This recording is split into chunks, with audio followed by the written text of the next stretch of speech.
To talk more about the movies, then LA, and we're joined by Jonathan Taplin for that. He produced Martin Scorsese's first big movie, Mean Streets, and now he runs the University of Southern California's Annenberg Innovation Lab.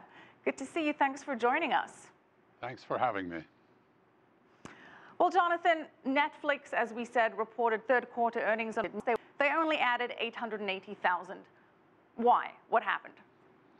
Well, I think, their excuse is that the changeover to new kinds of credit cards caused thousands of people not to renew their subscriptions or have those subscriptions lapse. I'm not positive that's really the notion, but the point of this kind of very aggressive growth profile is probably hard to sustain. They do have 66 million subscribers who are paying them $10 a month worldwide, so I don't think they're in any kind of trouble, and in fact, they have probably more cash flow than any entertainment company in the world. But the shares did tank after earnings. They were down 10%. They are up over 100% year to date. Overall, you're comfortable with the stock's performance? Well, I think obviously a company that's grown this fast can sustain it, but I don't think you want to think that it's going to complete going. I mean, obviously the stock sells at 200 times earnings, so that's pretty aggressive. But that's kind of like many of the internet stocks on the high end, and one has to wonder whether we're in a bubble or not. But I think that unlike many internet stocks, Netflix's basic business is very sound. So you think that the overall trend for cable cutting and moving towards subscription services is gaining momentum? Yeah, I mean, cable television subscriptions were off by almost 500,000 subscribers in the last quarter. That tells me that many, many people are migrating from what we used to call linear TV to this on-demand model, which Netflix, Amazon Prime, and Hulu provide. People want what they want, when they want it, on whatever device they want. And so this migration towards what we call over-the-top TV is inevitable, and I think will only continue. And by the way, It's not just an American phenomenon, it's a worldwide phenomenon. Absolutely. Now, Jonathan, Netflix is a big disruptor. It certainly did that to the theater movie, to the television business.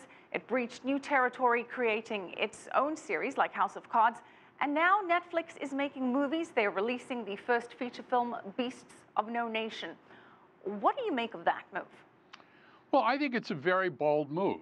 I think Beasts of No Nation is a great movie.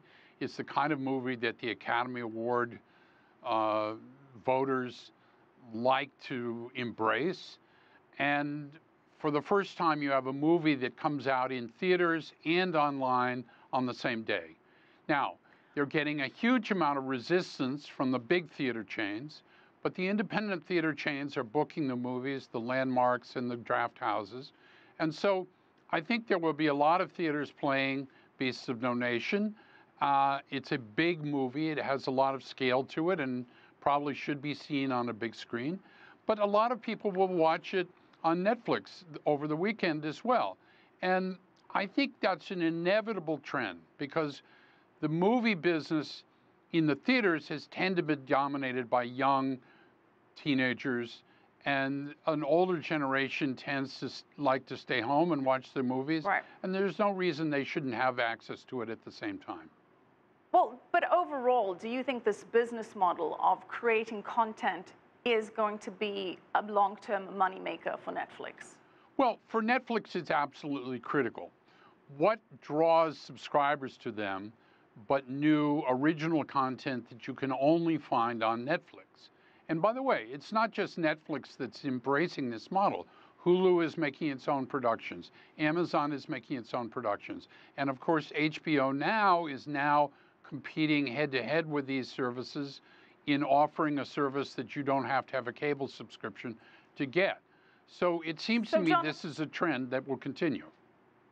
So Jonathan, what signal does this send to movie studios that you can make your own movie and stream it yourself?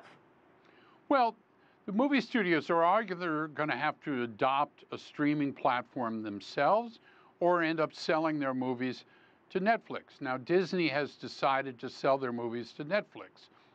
Other studios are resisting that and, quite frankly, thought that they could put Netflix out of business. Netflix's reaction to that was simply to make their own productions. So I think we're going to see a real dramatic shift in the next 3 to 5 years. And my guess is that Netflix and the other aggregators will play a huge role in that shift. All right. Does appear to be heading that way. Thank you so much, Jonathan Taplin.